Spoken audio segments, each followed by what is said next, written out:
I think it is only justified that I share a core memory with all of you. You've been on this journey with me for so many years, and while I keep most of my private life private, I think it's associated with the film industry and celebrities, so I have to share it with you. Never in my wildest imagination would I have thought that the same boy who just after college was hiding from his parents, recording his voiceovers in the washroom, uploading listicles, hoping and praying that people watch the video, would one day eventually get a call from an actor I have grown up admiring and cheering for. This is the first Bollywood story time I'm doing on the channel, and I think it's eventful enough to share with all of you.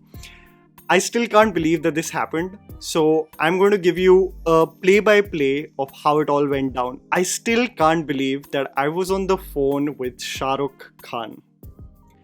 By the way, he sounds exactly like the movies. I know that sounds weird, but something that for a split second even made me assume that this might just be a prank. Okay, I digress. So, story time. The one thing that people keep on asking me is that Anmol, isn't it a huge conflict for you that you're a film fan and then you have to be objective while you analyze movies? Of course, you're going to have your favorites. You have to realize that the main reason I started this channel was because I felt like there was a void in the space of people actually speaking from the perspective of film fans.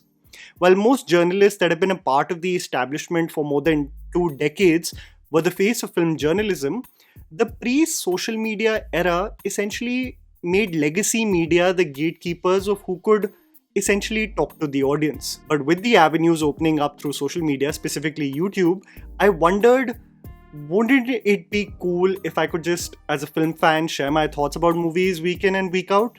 And hopefully, we discuss and debate with each other about several developments in the industry and how announcements excite us or trends disappoint us. You know, just the spectrum of feelings film fans experience.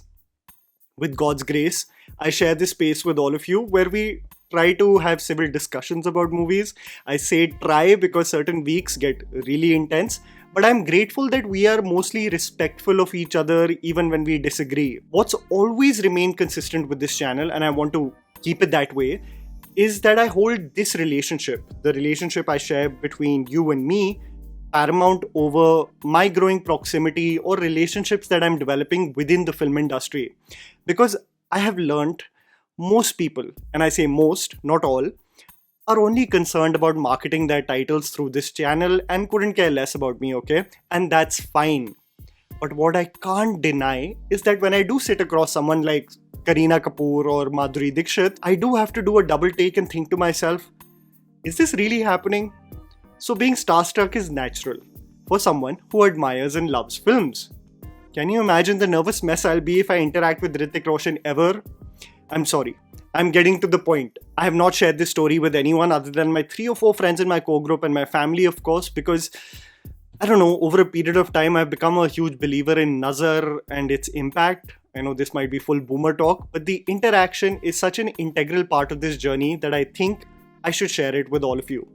So on 15th October, Pooja Dadlani, SRK's manager, just randomly DM'd me on Instagram. This was around the afternoon where I am usually either wrapping up an upload or scripting for the next.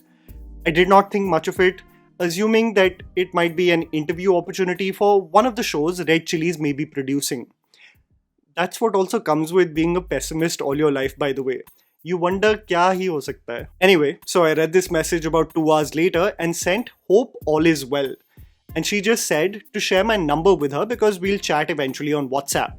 Again, I assumed, okay, she will give me the dates and time of the talent available of some show coming up, something basic and generic like how PR teams share like junket days to promote their shows. Then on the same day at 10 p.m. This is early for me, by the way, okay, because all my family members are owls who are up till late at night, and she texts me, "Hi Anmol." And I replied, "Hi." And she texts me casually, very casually, "Can I call? SRK wanted to speak with you." Huh? मजाक है क्या?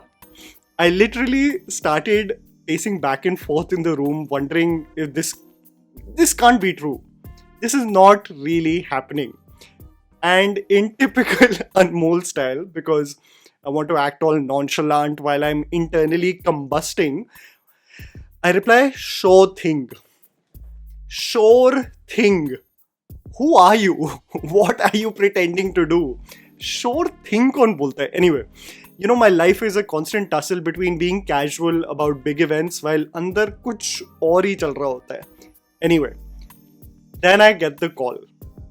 And I kid you not when I say he sounds the way I remember him on the big screen.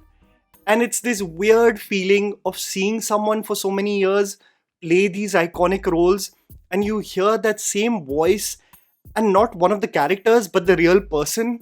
I know it's all jumbled up in thought, but that's precisely what I was going through. I keep on hearing these stories that if SRK really likes something or likes someone, if he really wants to appreciate something, he will find a way to get their number and give them a call. He is one of the few people who is still actively looking at what a younger demographic is discussing and talking about regarding films. And it's quite contrary to what other actors are like, as we have discussed so many times, who become jaded and out of touch over a period of time. Anyway, the first thing he says to me is, "Hello, Anmol." And I was like, "Hi, sir." And the first thing he says is, "Have we met before?" And I said, "No, sir, we have not met before." And then in casual SRK self-deprecatory fashion, he says, "Oh, my eyesight is getting weak as the years pass by. I assumed we had met before." I said, "I wish, sir, but we haven't." And then he says, "Hey, I've been seeing some of your stuff, yeah, really good stuff." And I immediately started to visualize SRK watching a TRP video. It's absolutely bonkers to me. I think he had seen one of the videos where I was talking about celebrities losing touch over a period of time. And then he tells me, "I remember a few months back on Mole, I had seen your video where you had spoken about SRK 2.0 and the resurgence." He tells me, "I hope I have become SRK 2.0 for you." For all the subscribers, you might remember when I made the video on SRK prior to Pathan, talking about how he will rise like a phoenix. And this is when Blabber Anmol kicked in, where Anmol goes matlab kuch bhi bol raha tha. I replied saying, "Oh sir, it's all written in the stars. Sorry, I'm having a mild panic attack. It's all predestined, sir. I went in full Ritik from ZNMD. Sab likha hua hai, sir." Then, while I clearly assumed he is trying to wrap up the conversation because he went into "Chalo, keep doing what you were doing" beta mode, I literally go into, "Sir, I hope you're healthy and well," in no correlation to him being unwell, but me just inquiring about his health and him saying, "I'm much better and everything is fine." And then the worst of the lot, the worst. This is so embarrassing. I literally said, "God bless you, sir. God bless you."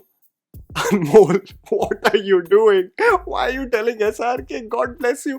Anyway, he so cutely replied and said, "God bless you, beta." And then again, I just could not stop blabbering. And because it clocked in for me a few minutes later that he needed to leave, I said, "I hope our paths cross one day." And he said, "Yes, we'll meet for sure." And then we said bye. And I screamed after the conversation was over. I remember my sis-in-law and my mother were downstairs and walking, and I called my mom and I was like, "Mom, SRK just called me." My sis-in-law is the biggest fan, by the way, so she absolutely lost it and said, "No, this can't be true." Because we joke about how if I ever land an SRK interview, my family is going to pretend to be the crew wearing TRP merchandise, trying their best to be as unassuming as possible. And in typical Indian parent fashion, my mother starts to scold me as I give her a play-by-play of how the conversation went down. She starts telling me, "Oh, what a lost opportunity. You should have told him you're from Hansraj College. You should have mentioned the family friend who lived in Safdarjung during the time he was with Barry John. Oh, you should have recorded it because I want to listen to his voice." That I should have been level-headed and had the most articulate conversation with SRK. She had the audacity to even tell me, "You should have asked him so that we could have met him in Mannat." Indian parents mean well, but when you're in the thick of it, especially when it's not planned, you in retrospect think about the several permutations and combinations of how the perfect conversation should have been. Oh, I should have said that, I should have said this. Eventually, one should just realize the moment was earnest and beautiful. It's a core memory for me and something that I never foreshadowed to become a reality. Because it was such an eventful moment in my journey and it is still related to talking about films and actors, I just wanted to share it with all of you. I think enough time had passed where I could process it and just reflect on it as a beautiful moment between someone who just is enthusiastic about films and for someone so influential to have taken out the time, be so gracious, kind, and more shockingly, mindful of what's happening and say what he feels about the channel and its content. So, this was Bollywood Story Time with me, and thank you again for being a part of this journey. We're only going to strive for more ahead. Until next time.